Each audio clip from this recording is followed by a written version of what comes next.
Nowadays, Ethereum has dominated the crypto world. However, it is well known for its low throughput, congestion and expensive gas fees. The good news is there are many ways to scale Ethereum to make it cheaper and fast, such as sidechain, Rollups. People may feel confused what they are, so I am going to illustrate with animations, photos and analogies. There are many products which are implementing these technologies. Polygon, Arbitrum, oh my god, Optimism, Loopring. Polygon is the pioneer of them which has the most number of dapps running on the chain and has the largest TVL, total value of locked. So I am going to use Polygon as an example to explain the current solution, the sidechain. Polygon has three products to scale Ethereum: Polygon POS Bridge, Polygon Plasma Bridge and Polygon Hermes. The former two are sidechain and most widely used by smart contract developers. I will explain them in this video. Polygon Hermes is a zero-knowledge-based roll-up solution, which I will create another video to discuss later. A bridge is basically a set of contracts that help in moving assets from the root chain to the child chain. Before we talk about Polygon POS Bridge, let's explain sidechain. First applied mainly to Bitcoin.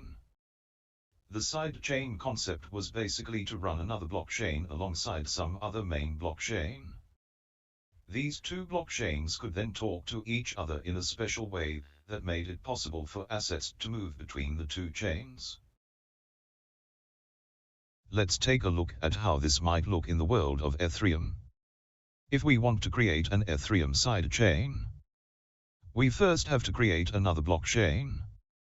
To make things simple, you just need to run any standard Ethereum client, like Parity or Geth, and set it up to create a new blockchain. A sidechain has its own validators to produce blocks and secure the chain. You'd also need a consensus mechanism, which might be POS, POA, POW, DPoS. For Polygon POS sidechain, it just uses POS. Now you just need some way for assets to move between the two blockchains. Usually, this is done by creating a smart contract on Ethereum. When users want to move assets from Ethereum onto your sidechain, they deposit those assets into a smart contract sitting on Ethereum. You'd watch for these deposits on Ethereum and it will be locked in the smart contract. Then this asset will be recreated on your sidechain. Similarly, when users want to move assets from your sidechain back onto Ethereum, which is called withdraw, you delete those assets from your sidechain and allow the user to unlock the asset again on Ethereum. It's really as simple as that. This POS sidechain has its flaw. Imagine if the sidechain fails, meaning the consensus mechanism gets compromised. You could lose all of your funds. Just like sidechains, plasma chains have a consensus mechanism that creates blocks. However, unlike sidechains, the root of each plasma chain block is published to Ethereum. Block roots are basically little pieces of information that users can use to prove things about the contents of those blocks.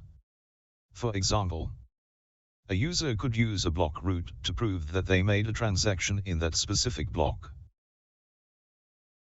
Plasma chain block roots act sort of like save points in the blockchain. If the plasma chain consensus mechanism stops creating blocks, users can use the block roots to make claims to Ethereum. Your funds are only ever at risk if Ethereum fails.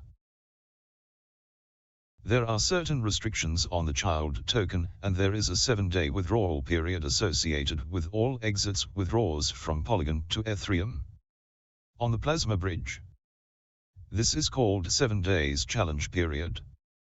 which allows other people in the child chain time to submit a proof to challenge the withdrawal. If the transaction is valid, the owner will receive the fund after the challenge period. If the withdrawal is proved to be fraudulent, that batch of transactions and all the batches after will be reverted. In this case, the challenger will be rewarded while the block producer's deposit will be slashed. Now let's compare the POS versus Plasma in this table. We can see the most outstanding difference between them is the withdrawal period. POS bridge is much faster than Plasma bridge, but it trades for security. Plasma bridge's security is dependent on Ethereum, which has been proved for 16 years. While POS bridge's security totally relies on Polygon sidechains validators, which only run for 2 years. Thanks for listening to the end of this video. If you feel this can benefit, please upvote me. If you want to know more about the knowledge of cryptocurrency and blockchain, please subscribe my channel. See you next time.